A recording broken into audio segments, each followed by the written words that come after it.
qui est au-dessus de tout nom. Gloire et louange à toi, Seigneur Jésus.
Allez à la ville chez un tel, et dites-lui, le maître te fait dire, mon temps est proche, c'est chez toi que je veux célébrer la Pâque avec mes disciples.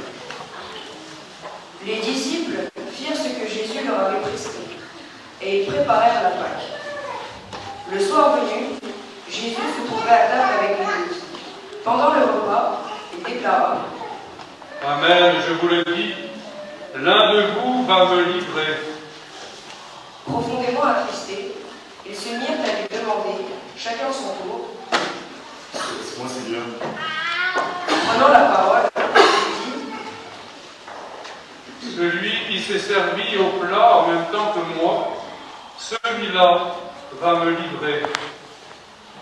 Le Fils de l'homme s'en va, comme il est écrit à son sujet, mais malheureux celui par qui le Fils de l'homme est livré. Il vaudrait mieux pour lui qu'il ne soit pas né, cet homme-là. Judas, celui qui le livrait, prit la parole. Rabbi, serait-ce moi? Jésus lui répondit: C'est toi-même qui l'as dit. Pendant le repas, Jésus, ayant pris du pain et prononcé la bénédiction, le rompit, et le donnant aux disciples, il dit: Prenez, mangez, ceci est mon corps. Puis, ayant pris une coupe et ayant rendu grâce, il la leur donna, en disant: Buvez-en tous, car ceci est mon sang, le sang de l'alliance versé pour la multitude, en rémission des péchés. Je vous le dis, désormais, je ne boirai plus de ce fruit de la vigne, jusqu'au jour où je le boirai nouveau avec vous dans le royaume de mon Père. Après avoir chanté les psaumes, ils partirent pour le mont des Oliviers. Alors Jésus leur dit: Cette nuit, je serai pour vous tous une occasion de chute, car il est écrit: je frapperai le berger, et les brebis du troupeau seront dispersées. Mais, une fois ressuscité, je vous précéderai en Galilée.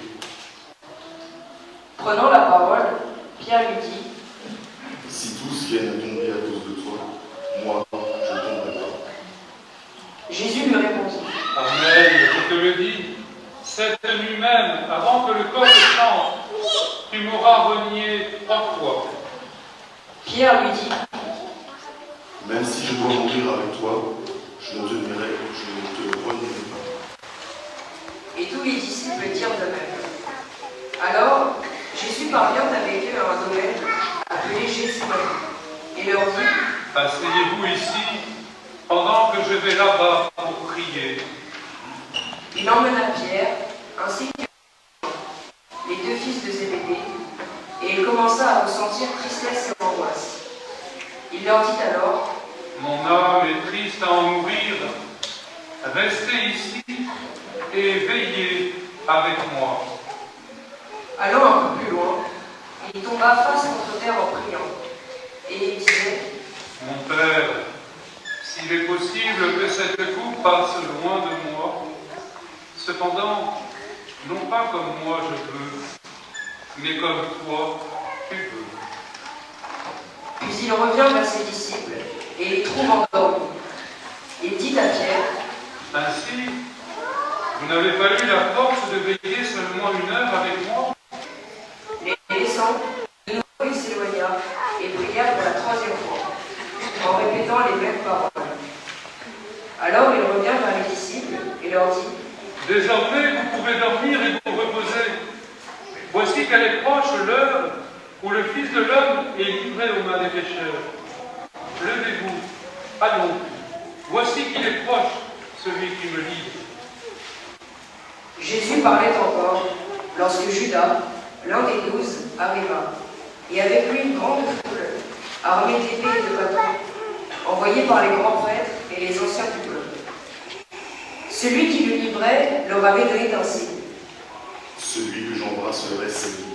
Arrêtez-le. Aussitôt, s'approchant de Jésus, il lui dit: Salut, Rabbi.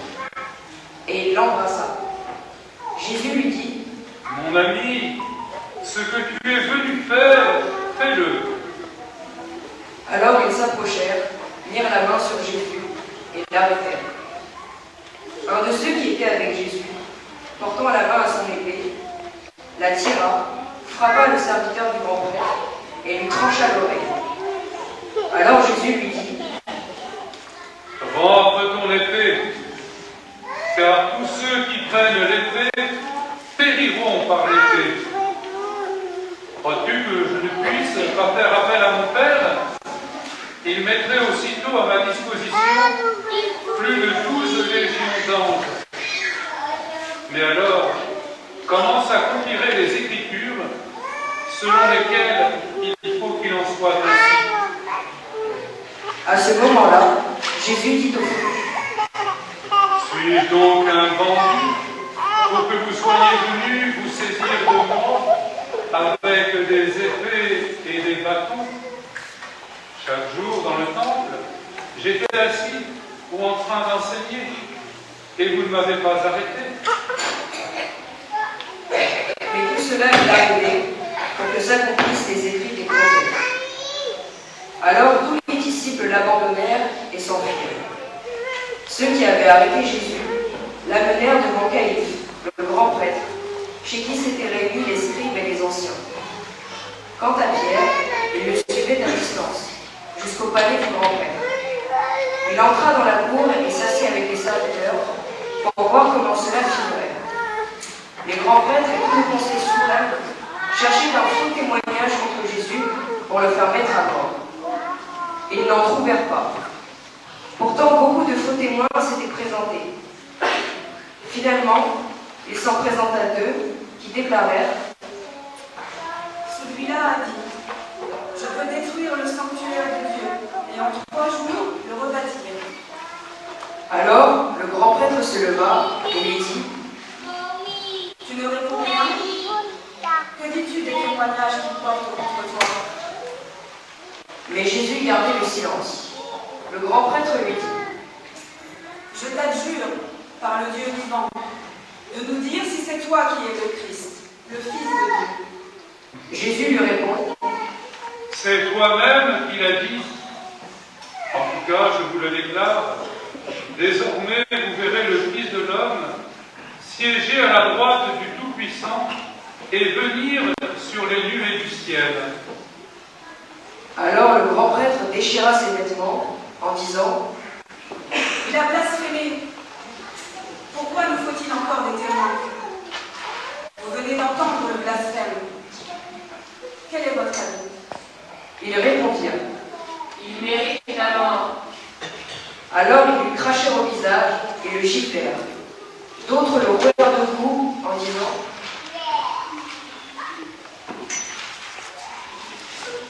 Mais nous, le prophète, qui t'a frappé? Cependant, Pierre était assis dehors dans la cour, et une jeune servante s'approcha de lui et lui dit: Toi aussi tu étais avec Jésus, le Galiléen. Mais il le nia devant tout le monde et dit: servante le vit sortir en direction du portail. Et elle dit à ceux qui étaient là, « Celui-ci était avec Jésus, le Nazaréen. » De nouveau, Pierre le nia en faisant ce serment. Je ne connais pas cet homme. Peu après, ceux qui se tenaient là s'approchèrent et dirent à Pierre, « Sûrement toi aussi, tu es l'un d'entre eux. D'ailleurs, ta façon de parler te trahit. » Alors, il se mit à protester violemment et à jurer, Je ne connais pas cet homme. et aussitôt un coq chanta. Alors Pierre se souvint de la parole que Jésus lui avait dite. Avant que le coq chante, tu m'auras renié 3 fois. Il sortit et dehors pleura amèrement.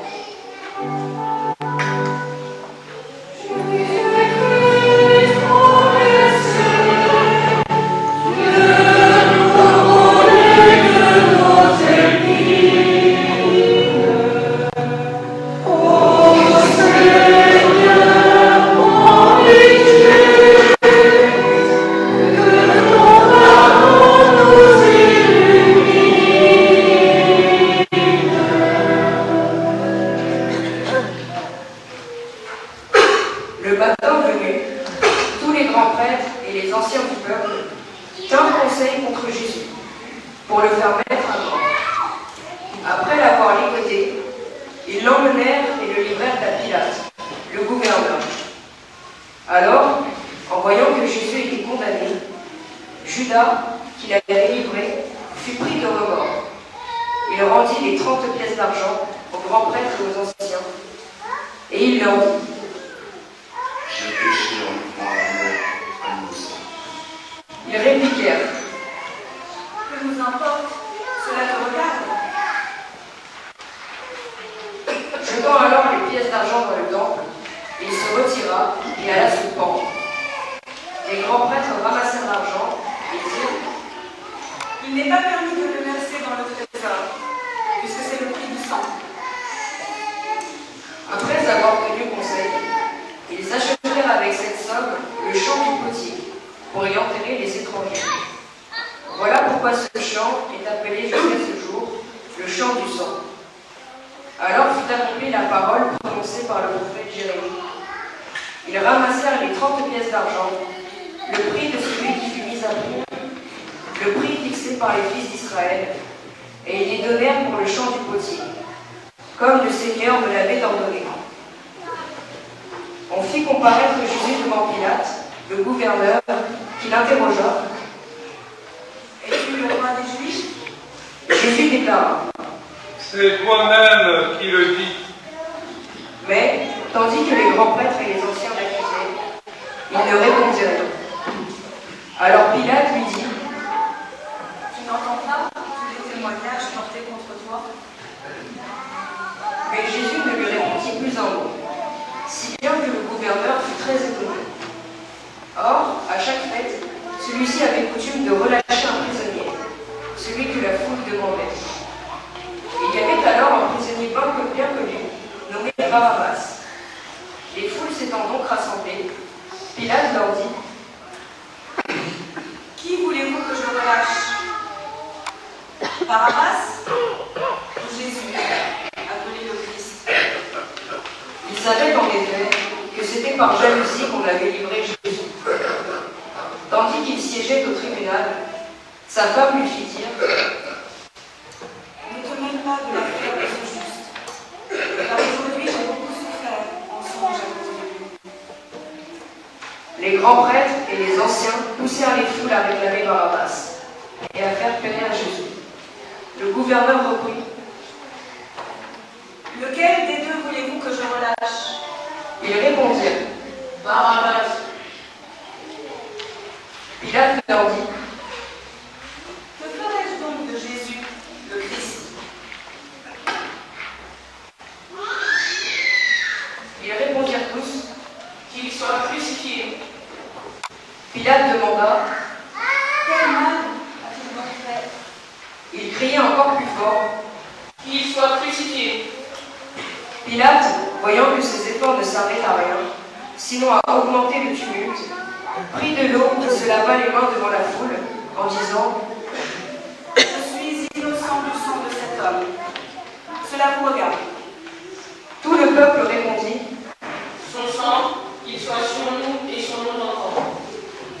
Alors il leur relâcha Barabbas. Quant à Jésus, il le fit flageller. Et il le livra pour qu'il soit crucifié. Alors les soldats du gouverneur emmenèrent Jésus dans la salle du prétoire et rassemblèrent autour de lui toute la garde. Ils lui enlevèrent ses vêtements et le couvrirent d'un manteau rouge. Puis, avec des épines, ils tressèrent une couronne et la posèrent sur sa tête. Ils lui mirent un roseau dans la main droite et, pour se moquer de lui, ils s'agenouillaient devant lui en disant « Salut, roi des Juifs !» Et, après avoir craché sur lui, ils prirent le roseau et ils le frappaient à la tête.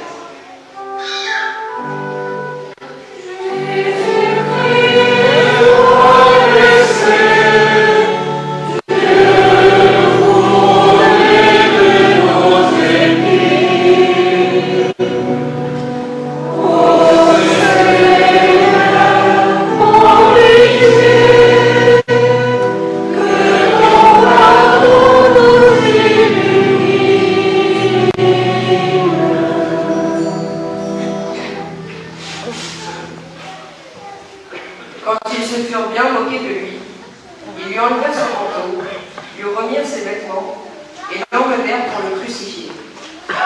En sortant, ils trouvèrent un nommé Simon, originaire de Cyrène, et ils le réquisitionnèrent pour porter la croix de Jésus. Arrivés en un lieu dit Golgotha, c'est-à-dire lieu du crâne, ils donnèrent à boire à Jésus du vin mûri du fiel. Il en goûta, mais ne voulut pas boire. Après l'avoir crucifié, ils se partagèrent ses vêtements en tirant au sort.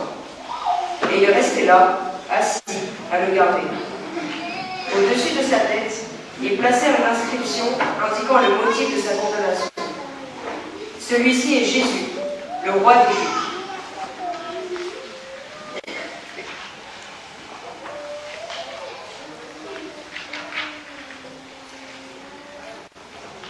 Alors on crucifiait avec lui deux bandits, l'un à droite et l'autre à gauche. Les passants l'injuriaient en hochant la tête. Ils disaient « Toi qui détruis le sanctuaire et le rebâtis en 3 jours, sauve-toi toi-même si tu es le Fils de Dieu, et descends de la croix. » De même, les grands prêtres se moquaient de lui, avec les scribes et les anciens, en disant « Il en a sauvé d'autres. Il ne peut pas se sauver lui-même. Il est roi d'Israël. Qu'il descende maintenant de la croix. Et nous croirons en lui. Il a mis sa confiance en Dieu. Que Dieu le délivre maintenant, s'il l'aime. Car il a dit, je suis le Fils de Dieu. » Les bandits crucifiés avec lui l'insultaient de la même manière. À partir de la 6e heure, l'obscurité se fit sur toute la terre, jusqu'à la 9e heure. Vers la 9e heure, Jésus cria d'une voix forte « Élie, Élie, lema sabachthani » ce qui veut dire « Mon Dieu, pourquoi m'as-tu abandonné ?» L'ayant entendu, quelques-uns de ceux qui étaient là disaient « Le voilà qui appelle le prophète Élie. » Aussitôt, l'un d'eux courut prendre une éponge qu'il trempa dans une boisson vinaigrée. Il la mit au bout d'un roseau et il lui donnait à boire.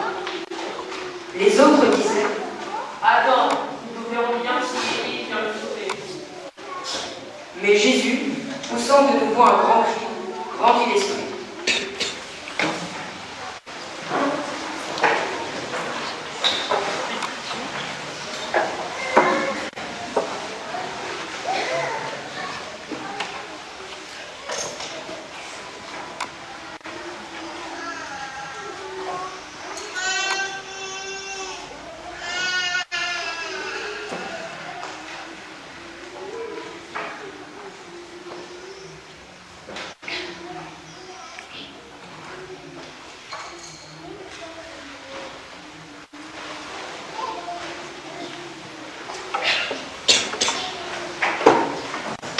Et voici que le rideau du sanctuaire se déchira en deux, depuis le haut jusqu'en bas.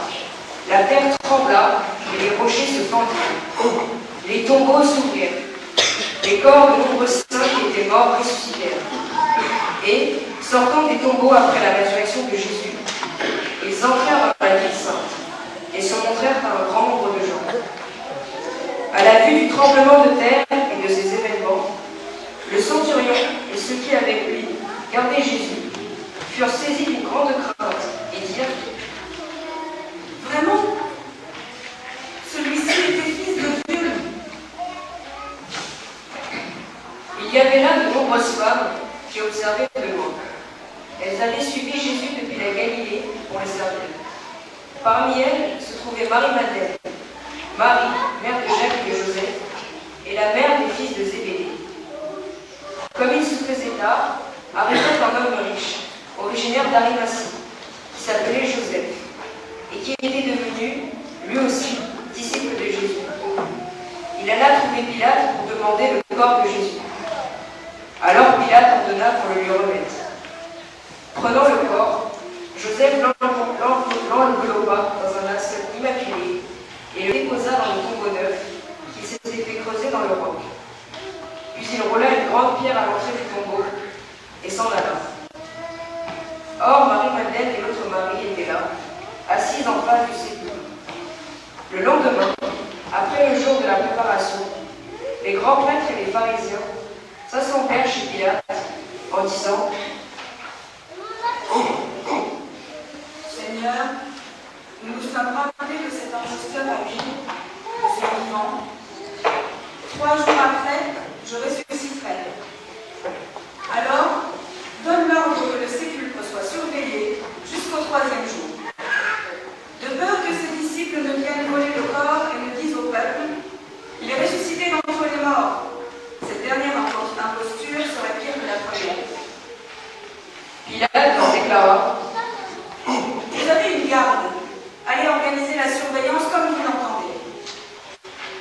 Ils partirent donc et assurèrent la surveillance du sépulcre, en mettant les scellés sur la pierre et en y plaçant la garde.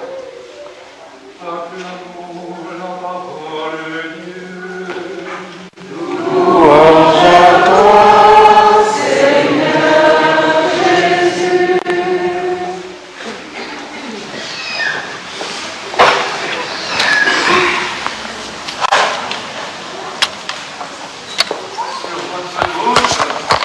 Il y a cette grande croix avec ces belles couleurs. Elle sillonne toutes les communautés chrétiennes en France et nous avons la grâce de l'accueillir ce dimanche. C'est la croix des Journées mondiales de la jeunesse à Lisbonne, 1 juillet, début août, pour les 18-35 ans.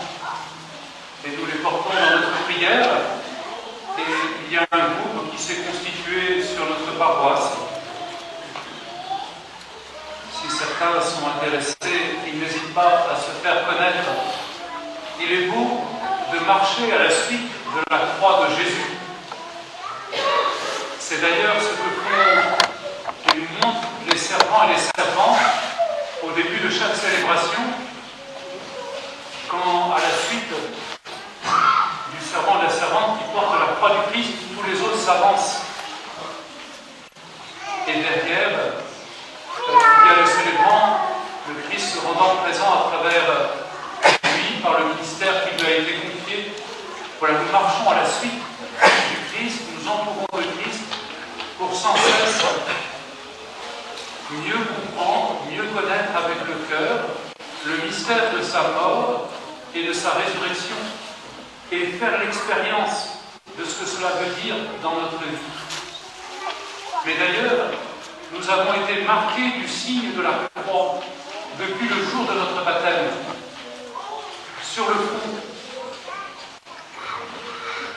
Et ce signe de la croix, nous sommes appelés à le refaire chaque jour, au moins le matin et le soir. Et peut-être dans la journée, plus discrètement sur notre cœur, avec le pouce, tellement il est important pour nous d'être unis au Christ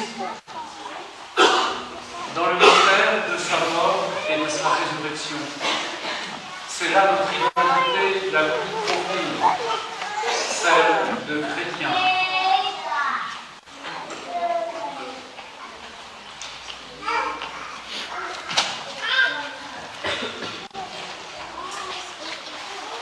Nous avons entendu dire dans l'Évangile que Pilate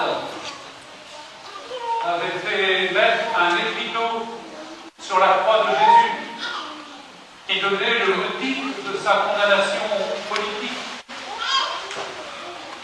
Il a été accusé comme étant roi des Juifs et il y a toujours cet écriteau sur les crucifix. Généralement, il y a juste 3 lettres, SRI, du latin, Jesus, Nazareus, Rex, Judeum, Jésus de Nazareth, roi des Juifs. Et nous avons la chance d'avoir l'écriteau tel qu'il a été écrit en 3 langues. En grec, en araméen et en latin. Ils sont gravés dans le bois au-dessus de la tête de Jésus crucifié.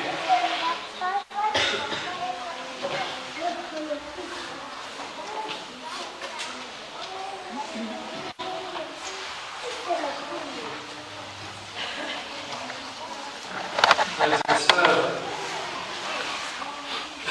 nous avons début cette célébration avec nos rameaux exprimer notre foi que Jésus est vraiment l'envoyé de Dieu, le Messie, le Christ, qu'il est vraiment aussi le Fils de Dieu fait homme, vrai Dieu et vrai homme.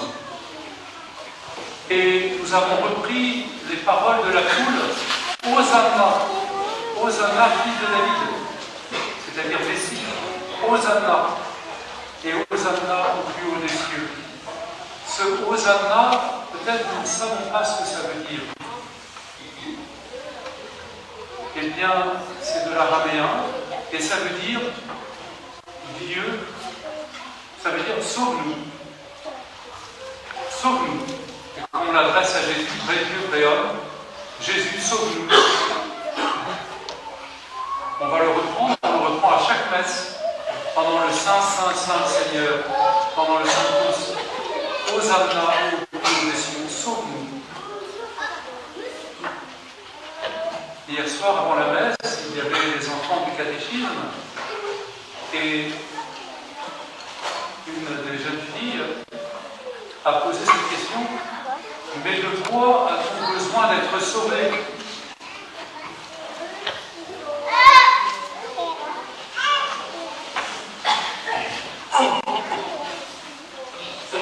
De quoi a-t-on besoin d'être sauvé pour crier vers Jésus?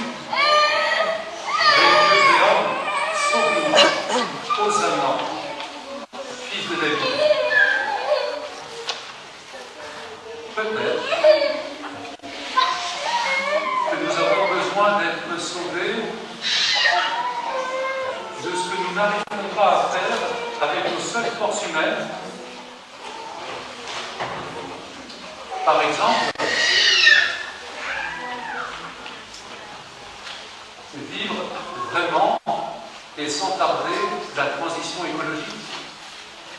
Nous voyons bien toutes les transformations qui se passent, mais nous savons bien que cela est largement en dessous de ce qui serait nécessaire pour éviter une augmentation très rapide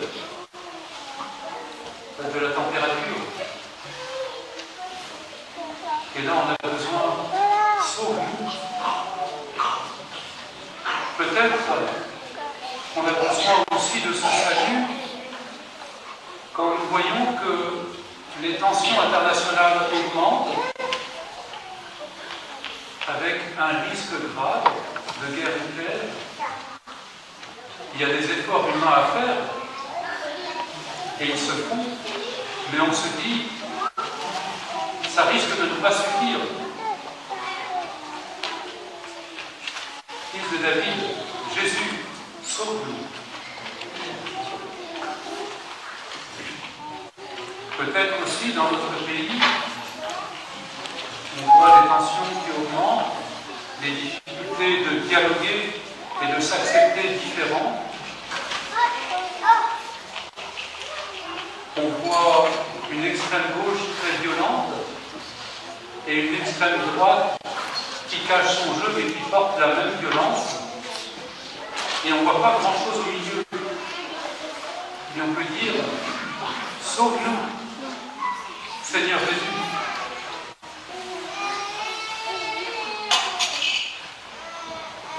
Mais peut-être, malheureusement, on fait cette expérience dans le couple des proches, dans le couple des parents, qu'il y a un mécanisme malsain qui s'est mis en jeu et on ne voit pas comment en sortir. Et que peut-être même on n'ose pas prendre les moyens humains d'aller voir une aide extérieure. Et on a besoin d'être sauvé. Jésus, sauve-nous, sauve le couple, sauve la famille. Peut-être aussi qu'il y a des addictions chez nous, des addictions avec les écrans, des addictions avec la pornographie et le sexe vécu de façon malsaine, des addictions à l'alcool, à la drogue, à la violence physique, la violence verbale, la violence psychologique. Bien sûr, on a besoin d'être aidé par des gens compétents, encore faut-il demander de l'aide. Et des fois, il faut être sauvé pour demander de l'aide. Mais il y a besoin de guérison interne profonde qui touche aussi l'esprit de l'homme.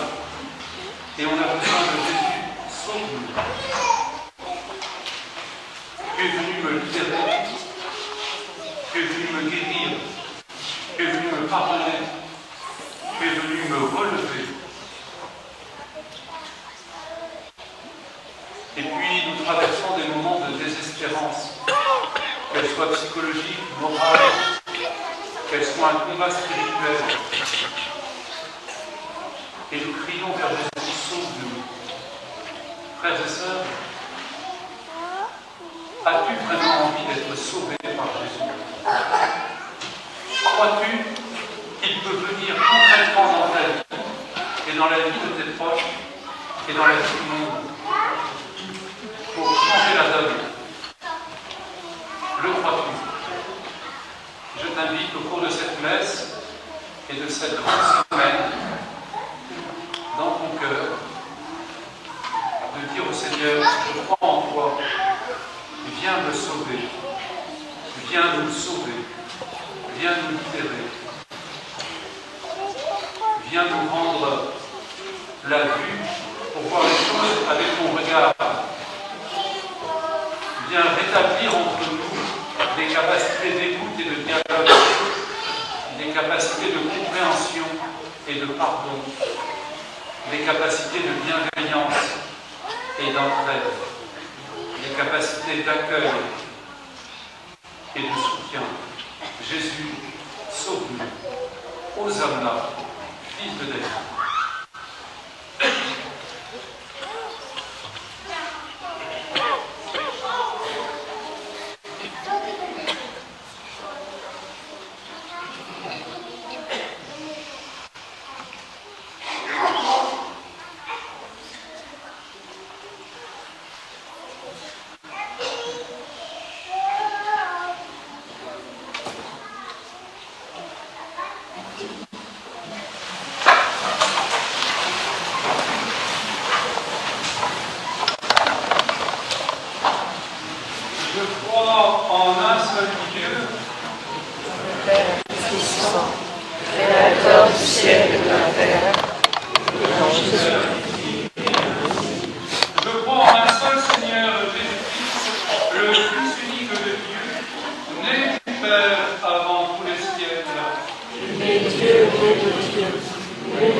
Et par lui, tout a été fait.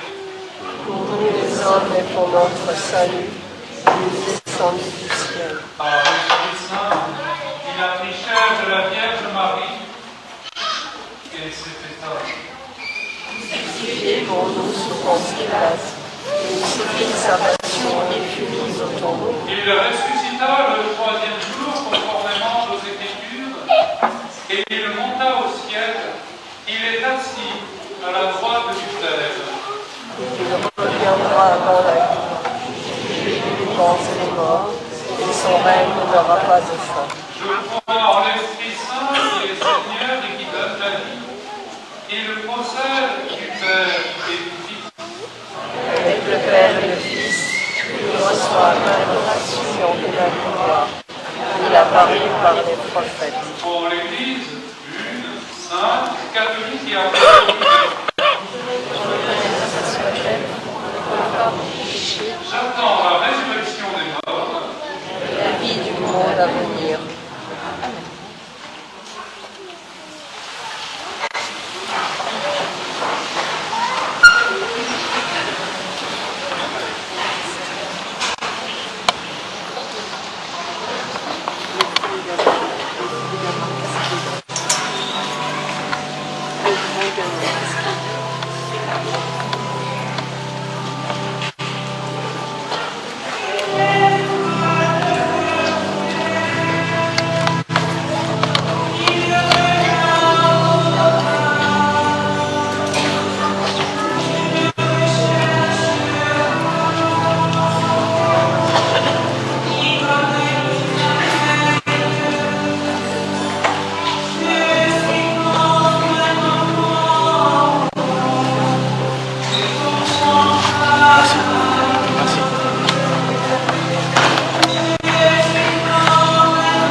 Et même si nos œuvres ne méritent pas ton pardon, nous comptons sur ta miséricorde pour le recevoir.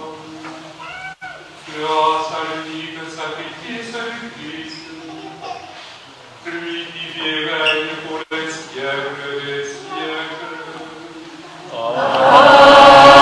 Amen. Seigneur, sois avec vous. Et avec votre esprit, nous le devons vers le Seigneur. Rends grâce au Seigneur notre Dieu. Cela est juste et bon.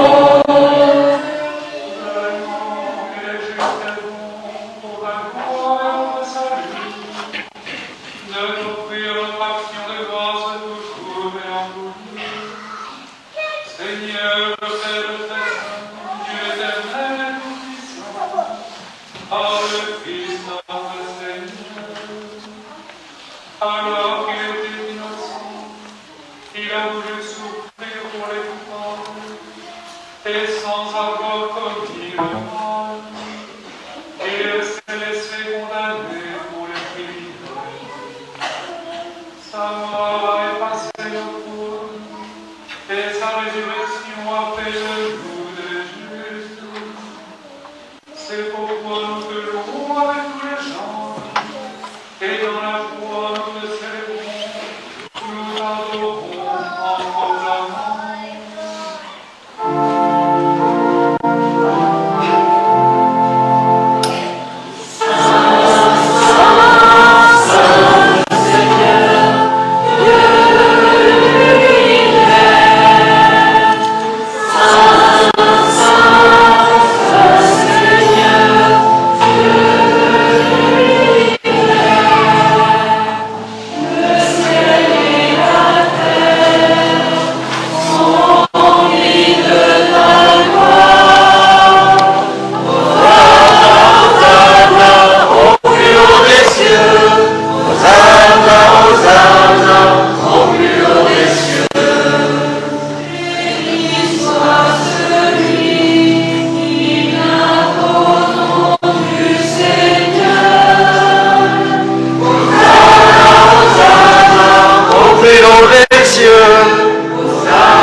car tu nous as estimé dignes de nous tenir devant toi pour te servir. Humblement, nous te demandons, en ayant part au corps et au sang du Christ, que nous soyons rassemblés par l'Esprit Saint en un seul corps. Souviens-toi, Seigneur, de ton Église répandue à travers le monde, fais-la grandir dans ta charité, en l'union avec notre Pape François, notre évêque Stanislas, et tous les évêques, les prêtres et les diacres. Nous confions, Seigneur, toute nos familles et tous les habitants de notre paroisse. Nous prions particulièrement pour les couples de Français qui se réunissent ce matin et cet après-midi pour se préparer à célébrer le sacrement du mariage. Nous confions aussi pour ceux qui seront baptisés, confirmés et communiés la nuit vague, les 200 adolescents du diocèse, les 150 adultes, et particulièrement pour notre paroisse, Zichat et Sonia. Nous continuons aussi pour Claudia et Cécilia qui se préparent au sacrement de la confirmation et à qui nous allons transmettre la prière du Seigneur au cours de cette messe. Souviens-toi encore de nos frères et sœurs qui se sont endormis dans l'espérance de la résurrection. Et souviens-toi dans ta miséricorde de tous les défunts, particulièrement ceux dont les funérailles ont été célébrées cette semaine. Nous voulons aussi prier pour Marguerite et José Lucie. Accueille-les dans la lumière de ton frère. Nous tous ensemble, nous implorons par Dieu, qu'avec la vérité, la bienvenue avec Saint Joseph, Saint Louis, les apôtres, Saint Saint, Saint Pierre, et tous les saints qui ont fait un tour au long des âges, nous ayons part à la vie éternelle et que nous soyons également de ta gloire par ton Fils, Jésus, le Christ.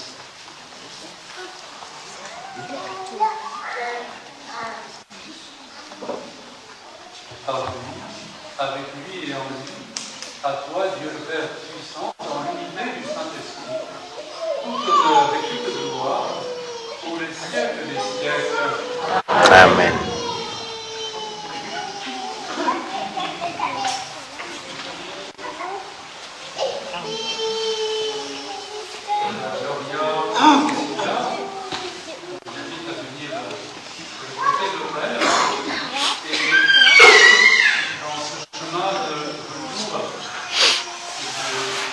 Réveil de votre foi et le désir de vous attacher au Christ et à la vie d'Église, nous allons retransmettre à vous cette prière de notre Père. Qui est aux cieux, que ton nom soit sanctifié, Que ton règne vienne, que ta volonté soit faite sur la terre comme au ciel. Donne-nous aujourd'hui notre pain de ce jour. Pardonne-nous nos offenses, comme nous pardonnons aussi à ceux qui nous ont offensés, et ne nous laissez pas entrer en tentation, mais délivre-nous du mal. Délivre-nous du mal, Seigneur, et donne la paix à nos péchés. Que par ta miséricorde, nous serons libérés de nos péchés, à l'abri de toute épreuve. Nous déclarons que sous l'Église, cette bienheureuse espérance, la manifestation glorieuse de Jésus-Christ, notre Sauveur. Car c'est à toi qu'appartiennent le règne, la puissance et la gloire pour les siècles des siècles.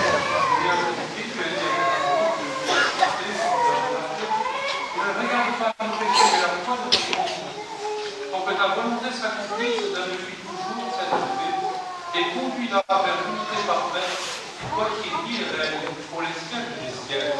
Amen. et avec votre esprit.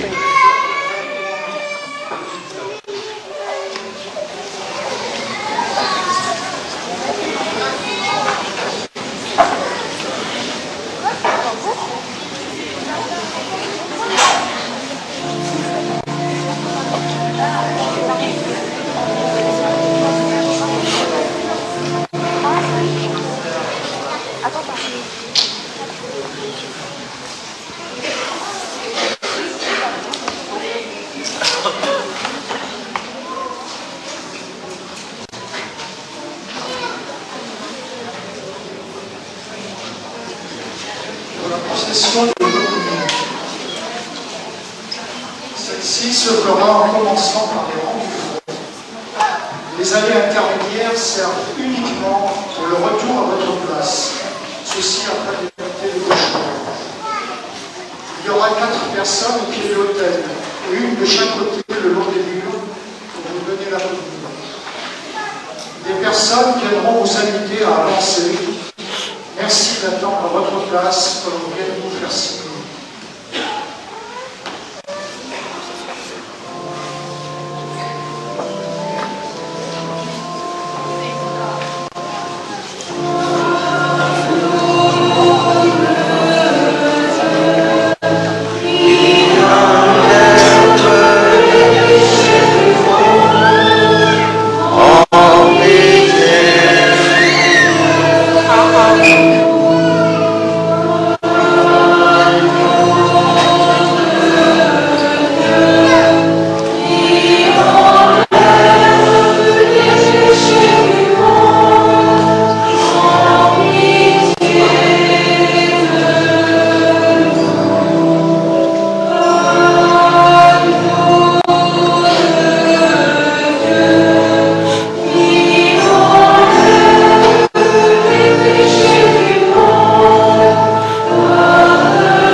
Voici Jésus, l'agneau de Dieu, celui qui enlève le péché du monde. Heureux les invités au repas des noces de l'agneau. Seigneur, je ne suis pas digne de recevoir, mais excellent vos paroles et je serai guéri.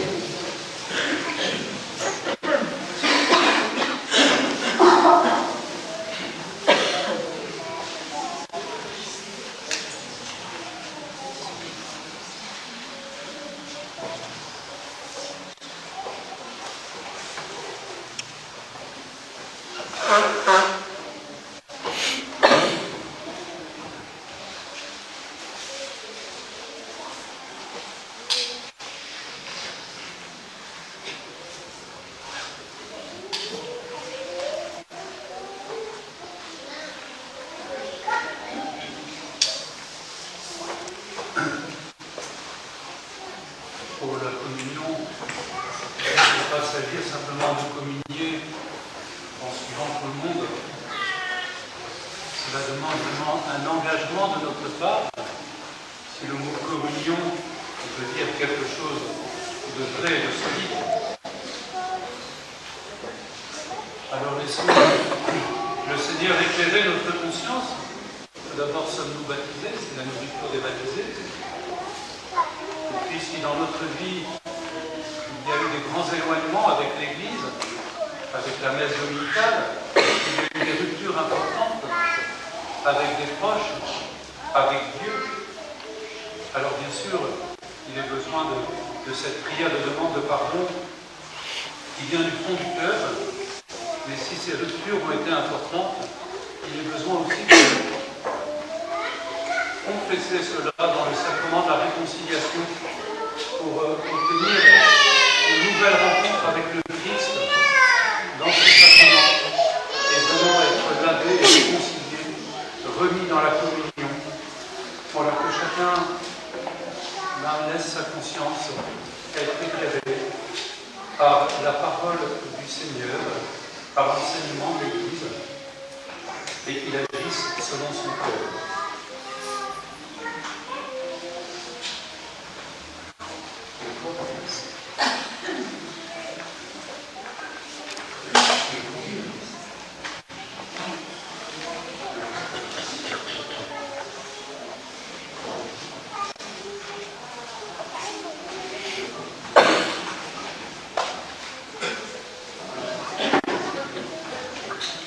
Recevez le corps du Christ, allez le porter à vos frères et à vos sœurs.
rassasiés par ce don sacré, nous te supplions humblement, Seigneur.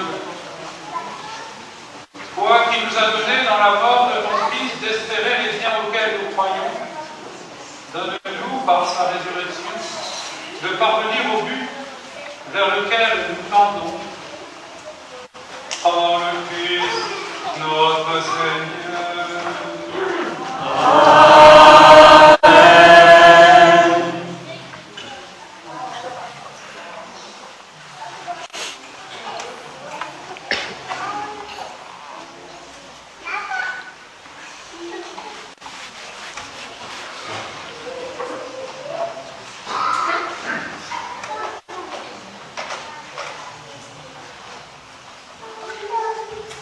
Invite les personnes qui vont porter la communion à des frères et à des sœurs à bien vouloir s'avancer.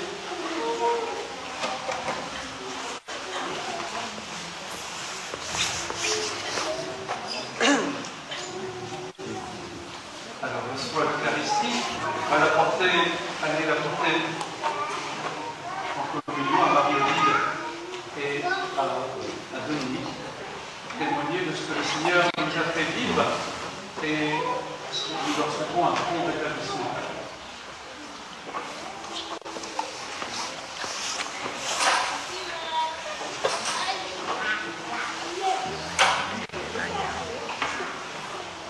Nous sommes entrés par cette célébration dans la grande semaine qu'on appelle la Semaine Sainte.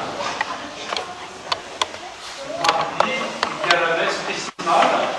Elle est à 19h dans l'église d'Aubonne. À l'occasion de cette messe, tous les prêtres et tous les diacres sont là avec notre évêque et nous renouvellons les engagements que nous avons pris le jour de notre ordination. Si vous pouvez nous rejoindre, cela serait pour nous un grand soutien, un témoignage d'amitié et de foi. Bien sûr, nous devons des réalités qui sont les vôtres aussi. Mais peut-être est-ce possible pour plusieurs d'entre vous. Puis, jeudi saint, nous vivrons le soir à 20h la célébration de l'institution de l'Eucharistie, qu'on appelle la messe. C'est dans la nuit du jeudi au vendredi que Jésus a inauguré ce repas sacré, la Sainte Seine. Puis, durant la nuit, toutes les heures, de 22h30, de 22h à 2h du matin, de la nuit du jeudi au vendredi saint, nous pourrons nous relayer 1 heure par heure pour venir être auprès de Jésus, comme nous l'avons entendu dans l'Évangile. Il a dit aux apôtres, quand il a baptisé, veillez et priez 1 heure avec moi. L'esprit est ardent, mais la chair est faible. Venez veiller et prier afin de ne pas rentrer dans la tentation. Alors, nous sommes invités à nous relever et à venir dans l'Église, prendre un temps auprès de Jésus, le sacrement sera déposé dans la chapelle Sainte-Thérèse, là, pour que nous puissions nous faire proche de lui. Puis, le vendredi saint, il y aura le chemin de croix à 18h. À moins que le temps l'empêche, nous devrions partir de l'église de Saint-Nicolas qui est arrivée ici en traversant le parc et quelques rues. Et puis l'office de la Passion à 19h30 dans cette église. Il n'y a pas de messe le vendredi saint, puisque le Christ est mort. On n'a jamais célébré la messe, mais on a gardé l'Eucharistie la veille au soir pour pouvoir communiquer à l'office de la Passion. Le grand samedi saint, il ne se passe rien, Jésus est au tombeau, en apparence, mais son âme, son esprit, sa divinité sont descendus au séjour des morts, et il vient chercher les âmes des justes. Il a été chercher les âmes des justes, a brisé les portes de la mort, et les a introduits au paradis. Et dans la nuit du samedi saint au dimanche de Pâques, nous nous rassemblerons à 21h, sur le parvis, si le temps le permet, autour du feu nouveau, et nous entrerons dans la veillée pascale pour célébrer la résurrection au cours de la veillée pascale, seront baptisés Richard et Sonia. Vous êtes où, Richard et Sonia? Vas-y, laisse-toi, Richard. Sonia, elle est où, Sonia? Elle a dû être prise par le poste. Elle est promenée le bébé. Elle a été promener le bébé. Ah, c'est vrai que vous êtes une petite mafia. Voilà. Et donc, Richard et Sonia seront baptisés, confirmés et communiés. Je ne sais pas si vous avez entendu des pétillements pendant la messe. Il y a des petits regards d'oiseaux dans notre assemblée. Vous les entendez? Eh bien, ça, c'est une bénédiction. Bon, des fois, on est fatigué ou ça nous casse un peu les pieds. C'est vrai, c'est une bénédiction. Et pourvu qu'il y en ait de plus en plus. Et les parents, vous êtes les bienvenus avec vos petits-enfants à toutes les messes. Et si un jour quelqu'un vous fait les gros yeux, vous dites que la personne elle est fatiguée et ça lui fait pénible, mais c'est pas grave. Elle a le droit d'être fatiguée, elle a le droit qu'elle soit pénible. Mais les petits-enfants, ils ont le droit de ça. Voilà. C'est faux, c'est effectivement, c'est la vie.